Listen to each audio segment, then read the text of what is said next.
ስለዚህ ዛሬ ያው ለቶፕ 10 ተሳታፊዎች ይህን የምታዩትን ሞጁል 120 ጥያቄ የያዘውን ሞጁል ማለት ነው በ50% ቅናሽ መጨረሻ ላይ እንሸልማለን ማለት ነው። ቶፕ 10 ተሳታፊዎች ማለት ነው።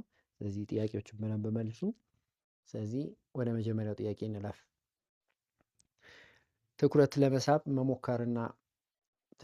ለመሳብ መሞከር የአሽከርካሪ መልካም ባህሪ ነው። ሀ እውነት፣ ለ ሐሰት።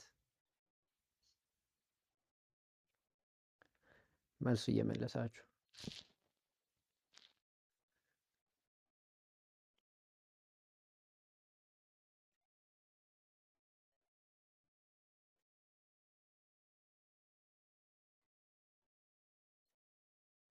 እየመለሳችሁ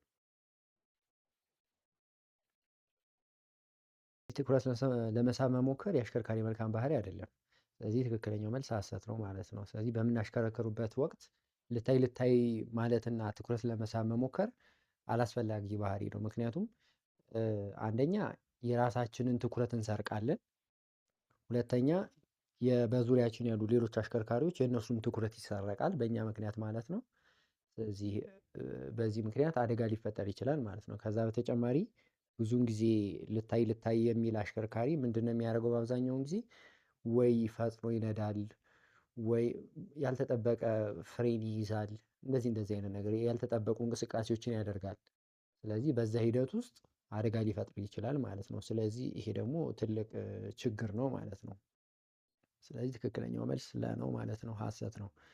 እሺ ሁለተኛ ጥያቄ ለሰው ልጅ ክብር መስጠትና ይቅር ባይ መሆን የማሽከርከር ስነ ባህሪ ጠቀሜታ ነው። እውነት፣ ሐሰት?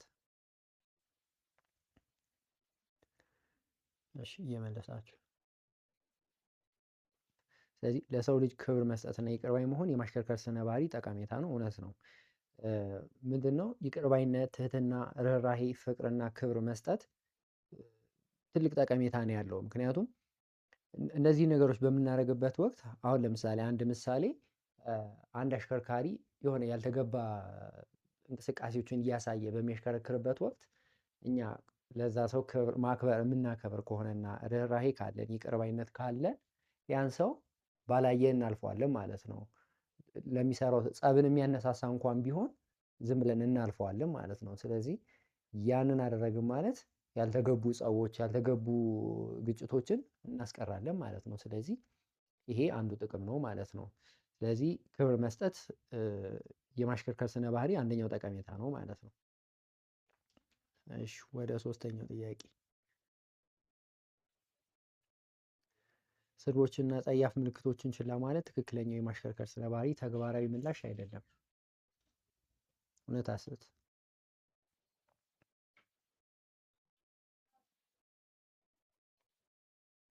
ትክክለኛው መልስ ሐሰት ነው። እነዚህ ነገሮች ስድቦችና ጸያፍ ምልክቶችን ችላ ማለት ትክክለኛው የማሽከርከር ስነ ባህሪ ነው። ምክንያቱም ይህንን በተመሳሳይ መልኩ በስድብ ወይም በጸያፍ ምልክት የምንመልስ ከሆነ ቅድም እንዳልነው ያልተገቡ ጸቦች ይፈጠራሉ፣ ያልተገቡ ነገሮች መከናወን ይጀምራሉ ማለት ነው። ስለዚህ ልክ እንደ ቅድሙ ተመሳሳይ አደጋ ሊፈጠር ይችላል፣ የሰው ህይወት ሊያልፍ ይችላል፣ ሌላም ነገር። አሁን ብዙ ጊዜ እንደዚህ አይነት ነገር የሚያጋጥመው ታክሲ ውስጥ ነው። ችላ ተሳፋሪዎች የሚያሳዩትን ስድብም ሊሆን ይችላል፣ ሌላም ምልክት ሹፌሮቹና ረዳቶቹ ችላ ባለማለታቸው የተለያየ ግጭት ይፈጠራል፣ የተለያየ አደጋም ይፈጠራል ማለት በዛ ምክንያት ማለት ነው። እና ይሄን ነገር ችላ ማለት ተገቢ ነገር ነው ማለት ነው። እሺ ወደ ቀጣይ ጥያቄ እንለፍ። መንገዱ በሚፈቅደው የፍጥነት ገደብ መሰረት ከማሽከርከር ይልቅ ትራፊክ ፖሊሶች ባሉበት ቦታ ብቻ ፍጥነት መቀነስ የስነ ባህሪም የብቃትም ድክመት ማሳያ ነው። እውነት፣ ሐሰት?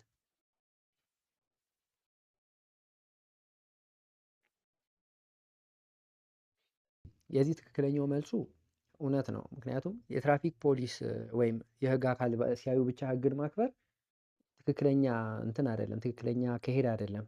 ይሄም የስነ ባህሪን እና የብቃትን ድክመት የሚያሳይ ነገር ነው ማለት ነው። ስለዚህ አንድ አሽከርካሪ ብቁ ነው ሲባል ፖሊስ ኖረም አልኖረም እዛ ጋር መንገዱን ለማሳለጥ የተቀመጡትን ህጎች አክብሮ ማሽከርከር መቻል አለበት። ስለዚህ የህግ አስከባሪ የለም ብሎ እነዛን ነገሮች ጥሶ ቢያልፍና ቢሄድ አደጋ ሊፈጥር ይችላል ማለት ነው። ስለዚህ ይሄ ትልቅ በኋላ ላይ የሚያመጣው ጉዳት ትልቅ ይሆናል ማለት ነው። አሁን ለምሳሌ ፖሊስ የለም ብሎ ትራፊክ ፖሊስ የለም ብሎ የቀይ መብራት ጥሶ ለማለፍ ቢሞክር አንደኛ ግጭት ሊፈጠር ይችላል። ሁለተኛ ደግሞ መንገድ መዘጋጋት ሊፈጠር ይችላል። ብዙውን ጊዜ መንገዶች የሚዘጋጉት እንዲህ ትራፊክ ፖሊስ ከሌለና መብራቱን የማያከብሩ ሰዎች ተሽከርካሪዎች ከበዙ መንገዱ በትንሽ ቀስ እያሉም ቢሆኑ የሚሄዱ ተሽከርካሪዎቹ መንገዱን ይዘጉታል ቀስ ብለው ማለት ነው። ስለዚህ የትራፊክ ፖሊስ ኖረም አልኖረም ህጎችን ማክበር ለራሳችን ነው ማለት ነው። እና ይሄ የብቃትም የድክመትም ማሳያ ነው። ትራፊክ ፖሊስ ሲኖር ብቻ ህጎችን ማክበር የሁለቱም ድክመት ማሳያ ነው ማለት ነው። እሺ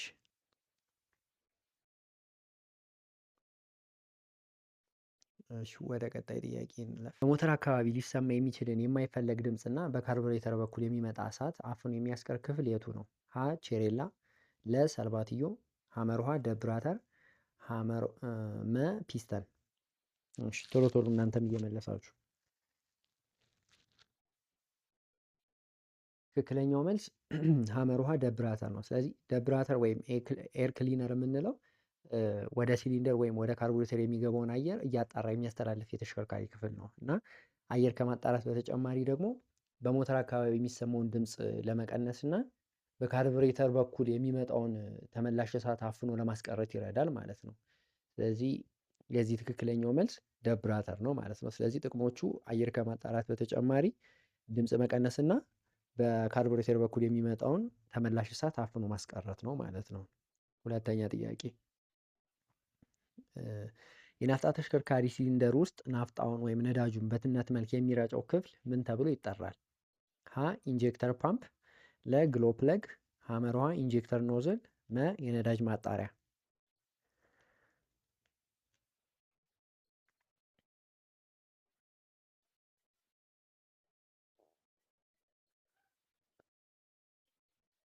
እሺ ትክክለኛው መልስ ሐመር ውሃ ኢንጀክተር ኖዝል ወይም ኢኛቶሪ የምንለው ማለት ነው። ስለዚህ ይሄ ክፍል ምንድነው የሚያደርገው? ናፍጣን በትነት ወይም በጉም መልክ ወደ ሲሊንደር ውስጥ ይረጭልናል ማለት ነው። ከዛ ያው ሲሊንደር ውስጥ ይሄ ናፍጣን ከረጨልን በኋላ አየርም ያገኛል። ከዛ ፍንዳታ ይፈጠራል ማለት ነው። እሺ ወደ ቀጣይ ጥያቄ እንሂድ። አየርን ከውጭ ወደ ሞተር ዙሪያ በመቅዘፍ በቀጥታ ራዲያተሩን እና የሞተሩን ዙሪያ የሚያቀዘቅዝ የተሽከርካሪ ክፍል የቱ ነው? ሀ የራዲያተር ክዳን፣ ለ ራዲያተር፣ ሐመር ውሃ ቬንትሌተር፣ መ ደብራተር። እሺ እየመለሳችሁ።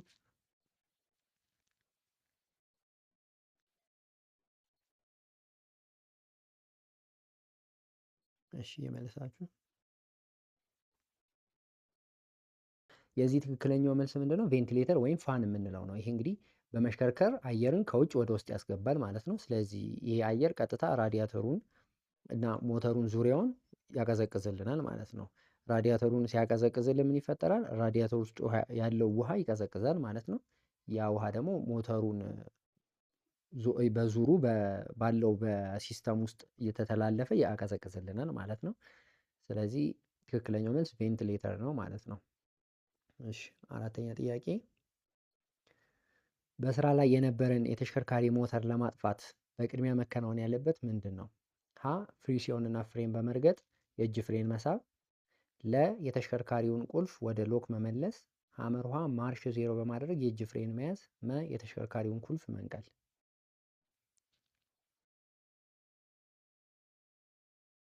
እሺ እሺ መልሳችሁ። ጥያቄው ላይ የሚለው በቅድሚያ ነው። ከነዚህ ውስጥ በቅድሚያ መከናወን ያለበት መቅደም ያለበት የትኛው ነው ነው? ስለዚህ መጀመሪያ ማድረግ ያለብን ማርሹን ዜሮ ነው። ከዛ የእጅ ፍሬን እንይዛለን ማለት ነው። ስለዚህ ከዛ በኋላ ነው ማለቴ ማርሽ ዜሮ ካደረግን በኋላ የእጅ ፍሬን እንይዛለን ማለት ነው። ስለዚህ አሁን ለምሳሌ ሞተር ከማጥፋታችን በፊት ማርሹን ዜሮ ካደረግን የእጅ ፍሬን ከያዝን በኋላ ሞተሩ ለተወሰነ ሰዓት ማሰራት ይኖርብናል። ምክንያቱም ረጅም ሰዓት ሲሰራ ስለነበረ ማለት ነው። ስለዚህ ከ3 እስከ 5 ደቂቃ በአይድል እናሰራውና ከዛ በኋላ እናጠፋለን ማለት ነው። ስለዚህ በቅድሚያ ማድረግ ያለብን ምንድነው? ማርሽ ዜሮ ማድረግ ከዛ የእጅ ፍሬን መያዝ ማለት ነው። እሺ ቀጣይ ጥያቄ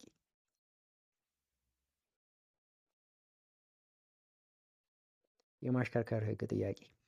አንደኛ የተቆራረጠ የመንገድ መሃል መስመር በተሰመረበት መንገድ ላይ አሽከርካሪዎች መስመሩን አቋርጠው አቅጣጫ መቀየርም ሆነ ዞሮ መመለስ አይችሉም። ሀ እውነት፣ ለ ሐሰት። እሺ እንመልስና እንለፍ። ስለዚህ መንገዱ በተቆራረጠ መስመር ሲከፈል አንደኛ የሚያስተላልፈው መልእክት ምንድን ነው? የትራፊክ መጨናነቅ የሌለበት መሆኑን ይገልጻል። ሁለተኛ ደግሞ የተቆራረጠ መስመሩን ረግጦ መቅደም ወይም ዞሮ መመለስና ወደ ግራ መታጠፍ ይቻላል ማለት ነው። ስለዚህ ጥያቄው ላይ ግን የሚለው ምንድን ነው? መስመሩን አቋርጦ አቅጣጫ መቀየር መሆኑ ዞሮ መመለስ አይችሉም ነው የሚለው። ስለዚህ ሐሰት ነው ማለት ነው። ይሄ ትክክል እውነት የሚሆነው ምን ቢሆን ኖሮ ነው?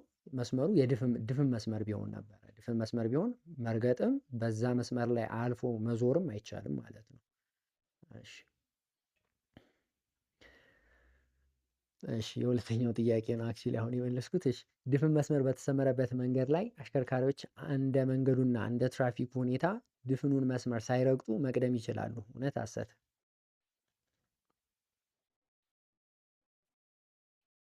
ያ አሁንም ስላወራንበት ይሄ ቀለል የሚል ይመስለኛል። እስኪ መልሱ። እሺ ስለዚህ ትክክል ነው። እንትኑን መስመሩን ሳንረግጥ የመንገዱን ሁኔታ አይተን ተሽከርካሪዎችን መቅደም እንችላለን። መስመሩ የሚጠበቅብን መስመሩን አለመርገጥ ነው። መስመሩን ረግጠን መቅደምም ሆነ መዞር ግን አንችልም ማለት ነው። እሺ ወደ ቀጣይ ጥያቄ እንለፍ። አንድ መደበኛ አሽከርካሪ ለአደጋ ጥሪ አገልግሎት እየሄደ ካለ የአደጋ አገልግሎት ተሽከርካሪ ቢያንስ በምን ያህል ሜትር ርቆ ማሽከርከር አለበት? ሀ 50 ሜትር፣ ለ 30 ሜትር፣ ሐመርሃ 100 ሜትር፣ መ በማንኛውም ርቀት ተጠግቶ ማሽከርከር ይችላል። ትክክለኛው መልስ 100 ሜትር ርቀት መጠበቅ አለብን ማለት ነው። ስለዚህ የአደጋ ተሽከርካሪ ማለት አምቡላንስ ማለት ነው ባጭሩ። ስለዚህ አምቡላንስ እና ይሄ የእሳት አደጋ መኪኖች ምናምን በሚሄዱበት ወቅት ከነሱ 100 ሜትር ርቀት መስጠት መቻል አለብን ከጀርባ ስንከተል ማለት ነው። ያ የሆነበት ምክንያት ምንድን ነው? እነዚህ ተሽከርካሪዎች ድንገት ሊታጠፉ ይችላሉ፣ መስመር ሊቀይሩ ይችላሉ፣ ወይም ደግሞ ሊቆሙ ይችላሉ።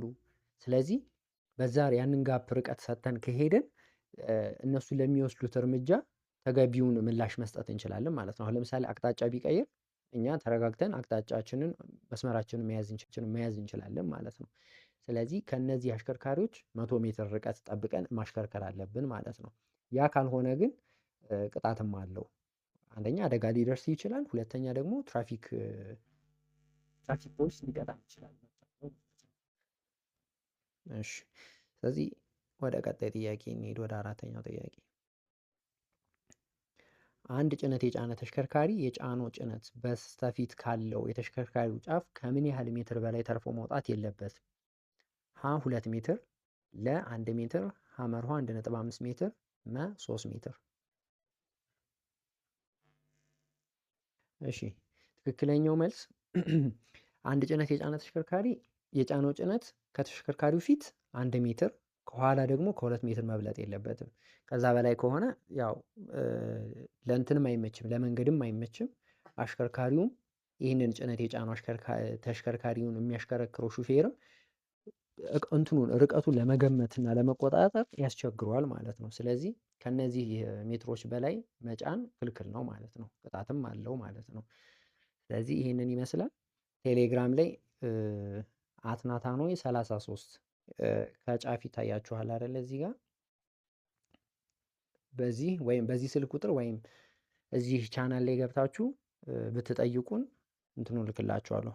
ስለዚህ እንዴት መሰላችሁ ግዢውን የምትፈጽሙት? በዚህ ስልክ ቁጥር ቴሌግራም ላይ ሞጁል ብላችሁ ትልኩልኛላችሁ። ከዛ በኋላ ባንክ አካውንት እልክላችኋለሁ፣ በእሱ ታስገባላችሁ። ከዛ እኔ ሞጁሉን እልክላችኋለሁ ማለት ነው። የዛሬው ላይቭ ልምምድ ይህንን ይመስላል። እናመሰግናለን። ሰላም ሁኑ። ሳምንት እንገናኛለን።